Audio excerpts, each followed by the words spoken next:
ಮಜ್ಜಿ ಮಸಾಲ. ಎಂತ ಅಡಿಗೆಯ ರುಚಿಯಾಗೋ ರಹಸ್ಯವು 20 ರೂಪಾಯಿ. ಎಚ್.ಡಿ. ಕುಮಾರಸ್ವಾಮಿ ಅವರ ಆರೋಪಕ್ಕೆ ಗೃಹ ಸಚಿವ ಪ್ರಿಯಾಂಕ್ ಖರ್ಗೆ ತಿರುಗೇಟು ಕೊಟ್ಟಿದ್ದಾರೆ. ನನ್ನ ಬಗ್ಗೆ ಮಾತನಾಡಲು ಅವರು ಯಾರು ಅಂತ ಪ್ರಶ್ನೆ ಕೇಳಿದ್ದಾರೆ. ನಿಮ್ಮ ಪಕ್ಷದ ಅಸ್ತಿತ್ವವನ್ನು ಉಳಿಸಿಕೊಳ್ಳಿ ಅಂತ ಕೌಂಟರ್ ಕೊಟ್ಟಿದ್ದಾರೆ. RDPR ಇಲಾಖೆಗೆ ಸಂಬಂಧಪಟ್ಟಂತ ನೇಮಕಾತಿ ಇದಾಗಿದ್ದರಿಂದ ಎಚ್.ಡಿ. ಕುಮಾರಸ್ವಾಮಿ ಅವರು ಪ್ರಿಯಾಂಕ್ ಖರ್ಗೆ ರಾಜೀನಾಮೆಯನ್ನು ಕೇಳಿದ್ರು. ಕುಮಾರಸ್ವಾಮಿ ಅವರ ಆ ಪ್ರಶ್ನೆಗೆ ನನ್ನ ಬಗ್ಗೆ ಮಾತನಾಡಲು ಅವರು ಯಾರು ಅಂತ ಕೇಳಿದ್ದಾರೆ ಪ್ರಿಯಾಂಕ್ ಖರ್ಗೆ. RSS ಬಗ್ಗೆ ಹಿಂದೆ ಆರ್ಟಿಕಲ್ ಬರೆದಿದ್ಯಾರು? RSS ಅಂದರೆ ವಿಷಸರ್ಪ ಅಂತ ಹೇಳಿದ್ಯಾರು? ಅಂದು ಕುಮಾರಸ್ವಾಮಿಯವರು ಆರ್ಟಿಕಲ್ ಬರೆದಾಗ ನಾನು ಅವರ ಅಭಿಮಾನಿಯಾಗಿದ್ದೆ, ಈಗ ಅಧಿಕಾರಕ್ಕಾಗಿ ತತ್ವ ಸಿದ್ಧಾಂತ ಮಾರ್ಬಿಟ್ಟಿದ್ದಾರೆ ಅಂತ ಕಿಡಿಕಾರಿದ್ದಾರೆ.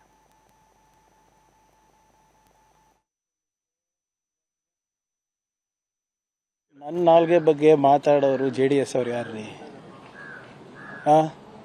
ಈಗ ನೀವು ಪಾಪ ನಿಮ್ಮ ಪಕ್ಷಕ್ಕೆ ಅಸ್ತಿತ್ವ ಉಳಿಸ್ಕೊಳ್ಳಿಕ್ಕೆ ಇವಾಗ ಪ್ರಿಯಾಂಕ್ ಖರ್ಗೆ ಬೇಕಾಗಿದೆ ನಿಮಗೆ. ಇಷ್ಟು ದಿನ BJPಗೆ ಬೇಕಾಗಿತ್ತು, ಈಗ JDSಗೂ ನಾನು ಅನಿವಾರ್ಯ ಆಗಿದ್ದೀನಿ. ಒಳ್ಳೇದು ತಗೊಳ್ಳಿ, ಎಲ್ಲ ಅವ್ರದ್ದು ರಾಜಕೀಯ ಅಸ್ತಿತ್ವ, ನನ್ನಿಂದ ಅವ್ರ ರಾಜಕೀಯ ಅಸ್ತಿತ್ವ ಉಳಿತದೆ ಅಂದರೆ ಮಾತಾಡಲಿ. Which of my questions is illegal? ಇವರೇ ಅಲ್ವಾ RSS ಬಗ್ಗೆ ದೊಡ್ಡ ಆರ್ಟಿಕಲ್ ಬರೆದಿದ್ದು, ಮರ್ತೋಗ್ಬಿಟ್ಟಿದ್ದಾರೆ. RSS ಒಂದು ವಿಷಸರ್ಪ ಅಂದ್ಬಿಟ್ಟು ಯಾರು ಹೇಳಿದ್ದು? ಕುಮಾರಸ್ವಾಮಿ ಅವರು. ಪ್ರಜಾವಾಣಿನಲ್ಲಿ ದೊಡ್ಡ ಆರ್ಟಿಕಲ್ ಇತ್ತು. ನಾನು ಪರವಾಗಿಲ್ಲಪ್ಪ, ಇವರು ತಿಳ್ಕೊಂಡಿದ್ದಾರೆ, ಭಾಳ ದೊಡ್ಡ ಅಭಿಮಾನಿ ಆಗಿಬಿಟ್ಟಿದ್ದೆ. ಅಧಿಕಾರಗೋಸ್ಕರ ಸಿದ್ಧಾಂತ ತತ್ವವನ್ನು ಬಿಟ್ಟು ಹೋಗೋರ ಬಗ್ಗೆ ಏನು ಹೇಳೋದು ನಾನು? I don't have anything to learn from BJP or JDS. ಇವ್ರದ್ದೇನಿದೆ ಹೇಳಿ? ಈಗ IAS ಆಫೀಸರು ಓಡೋಗಿದ್ದಾನ, ನಮ್ಮ ವಶದಲ್ಲಿದ್ದಾನ, ಇವ್ರಿಗೆ ಗೊತ್ತಾ?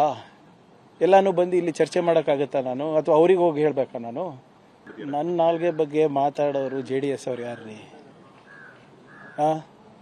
ಈಗ ನೀವು ಪಾಪ ನಿಮ್ಮ ಪಕ್ಷಕ್ಕೆ ಅಸ್ತಿತ್ವ ಉಳಿಸ್ಕೊಳ್ಳಿಕ್ಕೆ ಇವಾಗ ಪ್ರಿಯಾಂಕ್ ಖರ್ಗೆ ಬೇಕಾಗಿದೆ ನಿಮಗೆ. ಇಷ್ಟು ದಿನ BJPಗೆ ಬೇಕಾಗಿತ್ತು, ಈಗ JDSಗೂ ನಾನು ಅನಿವಾರ್ಯ ಆಗಿದ್ದೀನಿ. ಒಳ್ಳೇದು ತಗೊಳ್ಳಿ, ಎಲ್ಲ ಅವ್ರದ್ದು ರಾಜಕೀಯ ಅಸ್ತಿತ್ವ, ನನ್ನಿಂದ ಅವ್ರ ರಾಜಕೀಯ ಅಸ್ತಿತ್ವ ಉಳಿತದೆ ಅಂದರೆ ಮಾತಾಡಲಿ.